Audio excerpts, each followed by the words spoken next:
صحابي وی زه ورسره په سفر را روانو ما ته ویل لږ دمه کېږم ما وی صحیح ده تاسو اوده شئ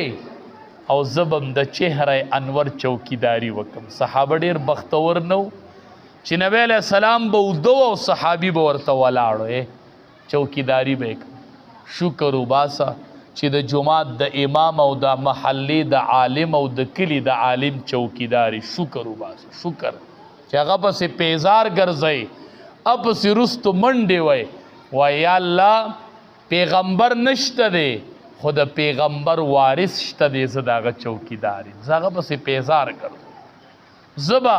قیامت کې چې د پیغمبر چوکیداران پاسي نو زه به هم پاسم چې ما هم د یو عالم چوکیداري کړې وه ما هم د یو عالم پیرداري کړې وه او په کورې مخې ته ولاړو ما وی دا د پیغمبر وارث